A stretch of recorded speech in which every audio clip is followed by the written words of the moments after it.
A scene straight out of a reality TV show. Accusations are flying. Donald Trump, a Russian agent, codename Krasnov. Allegedly, Trump was identified and nurtured as a Russian asset 40 years ago.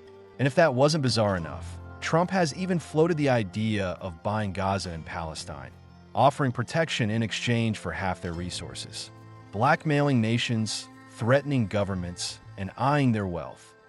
That's the new diplomatic playbook. Hello, friends.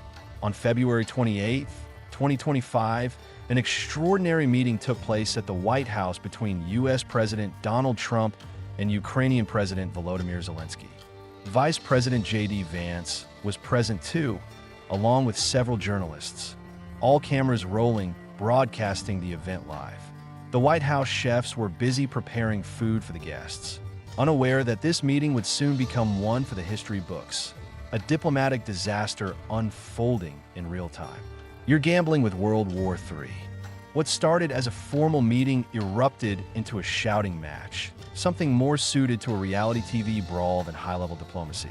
It's a moment that will be studied for years because the balance of global power is shifting right before our eyes. Even billionaire Elon Musk jumped into the fray, calling for the U.S. to pull out of the United Nations and NATO entirely. Remember, the U.S. has already walked away from the World Health Organization and the Paris Climate Agreement. Now, under Trump, America is cozying up to its old Cold War rival, Russia.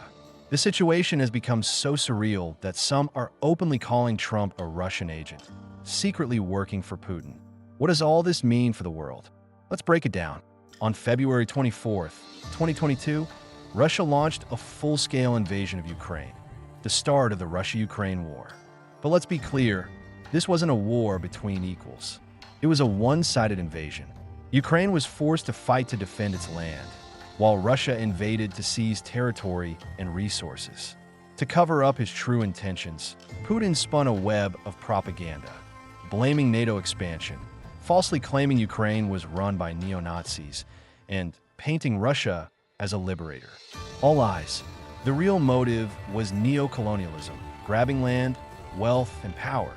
At first, Russia's military blitzed across northern and eastern Ukraine, capturing vast areas. But soon, the West stepped in.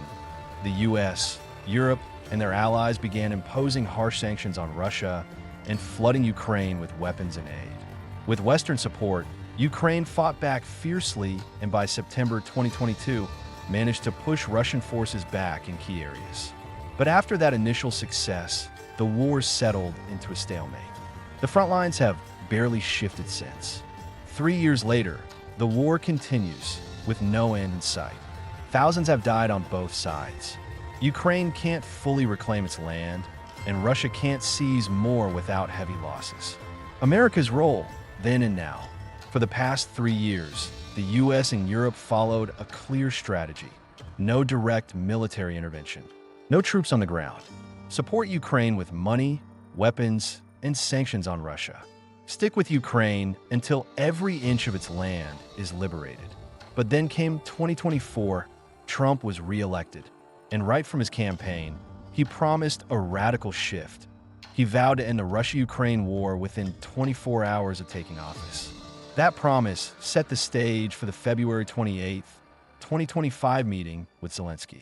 The shocking proposal. Zaleski came seeking security guarantees.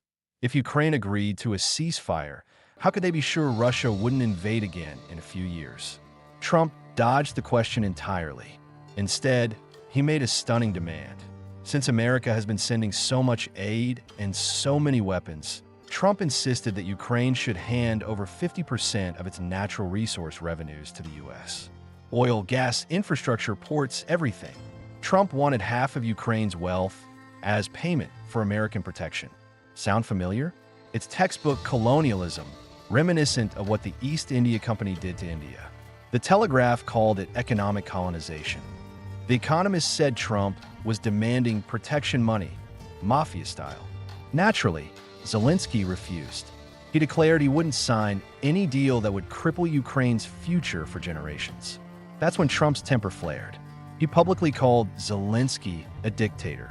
On social media, Trump warned, Zelensky better move fast, or he won't have a country left. Zelensky reminded Trump that Russia had violated 25 ceasefires in the past. How could they be trusted now? Trump had no answer, just, Putin's never broken a deal with me. Vice President J.D. Vance awkwardly chimed in, saying peace would come through diplomacy. Zelensky responded with a list of times Russia had broken agreements. He also reminded them of a critical fact. Back in 1994, Ukraine gave up its entire nuclear arsenal, once the third largest in the world, in exchange for security guarantees from the US, UK, and Russia, the Budapest Memorandum. That agreement is now worthless, as Russia invaded anyway, and the US is abandoning Ukraine. When Zelensky pressed for real guarantees, Vance snapped, accusing Zelensky of being disrespectful to the president. Trump joined in, blasting Zelensky for gambling with his citizens' lives. Like a petulant child, J.D. Vance even asked if Zelensky had ever thanked America, despite Zelensky thanking the U.S. 10 times during the meeting. A journalist asked Trump, "What happens if Russia breaks the ceasefire?" Trump's reply, "What if a bomb falls on your head right now?" When Zelensky tried to answer, Trump dismissed the press and eventually asked Zelensky to leave. Trump stormed on his social media, claiming Zelensky was anti-peace and had insulted America. Zelensky responded with a sarcastic thank you tweet, which European leaders quickly backed up with their own tweets of support. Zelensky thanked them all. "You're gambling with World War III. Why is Trump doing this?" There are two main theories. First, Trump's personal vendetta against Zelensky.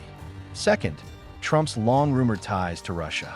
To understand this, we need to go back to 2019. That year, Trump was impeached, accused of using Ukraine to interfere in the U.S. elections. He pressured Zelensky to dig up dirt on Joe Biden's son, Hunter Biden, who sat on the board of a Ukrainian energy company. Trump withheld military aid to Ukraine as blackmail. This scandal triggered Trump's first impeachment, and Trump never forgave Zelensky for it. The second theory is even more alarming, that Donald Trump is a Russian asset cultivated by the KGB since the 1980s. Codename Krasnov, a former KGB agent, Yuri Shvets, revealed this in 2021. According to him, Trump first came under Russian surveillance when he married Czech model Ivana Zelníková. By the early 1980s, Trump was already in contact with a KGB-linked businessman who helped to buy TV sets for his New York hotel. In 1987, Trump visited Moscow and St. Petersburg. The KGB laid out a charm offensive, feeding his ego, convincing him he could become president. When Trump returned to the U.S., he immediately began exploring a presidential run, the first seed planted by Moscow. By 2016, when Trump finally won, U.S. intelligence agencies confirmed that Russian troll farms and cyber attacks were used to tip the election in his favor. For years, these allegations were dismissed as conspiracy theories. But today, with Trump openly siding with Russia on 29 occasions just in his first month back in office, the world is asking, was Trump always Putin's man? Now, let's return to the February 28th meeting between Trump and Zelensky. Zelensky asked for guarantees that if Ukraine stopped fighting, Russia wouldn't attack again. Trump ignored the question. Instead, Trump made a shocking demand. Ukraine should give 50% of its natural resource revenues to the U.S. in exchange for protection. Gas, oil, ports, infrastructure, half of it. The Telegraph called it economic colonization. The Economist compared it to mafia protection money. Zelensky refused. He said, "I won't sign anything that burdens the next 10 generations of Ukrainians." Trump got angry. He called Zelensky a dictator and ungrateful, a live-stream diplomatic disaster. In front of the cameras, Trump and J.D. Vance bullied, insulted, and humiliated Ukraine's president. This minerals deal was just the beginning. Trump's neo-colonial dreams stretch far beyond Ukraine. He wants to buy Greenland. He wants control over the Panama Canal. He even joked about colonizing Canada, calling it the 51st state. In Palestine, his solution for Gaza is even more outrageous. Trump wants to evict 2 million Palestinians. then turned Gaza into a luxury resort with five-star hotels and luxury cars. He even posted a promo video calling it Trump Gaza. This gold-plated fantasy is Trump's vision for the world, a world where weaker countries are either bought, bullied, or blackmailed into submission. Naturally, America's oldest allies are in shock.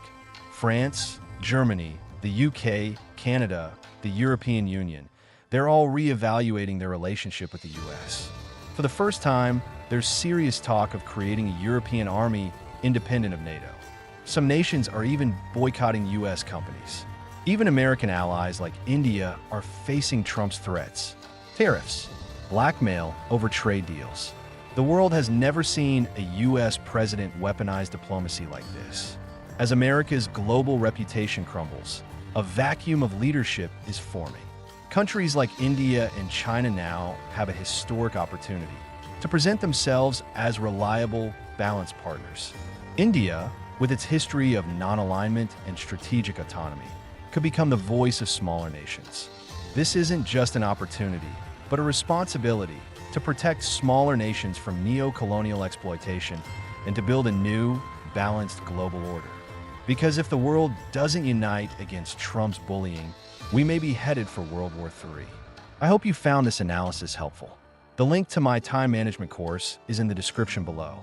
And if you want to understand how America became a superpower after World War II, I've covered that in this video. Click here to watch. Thank you very much.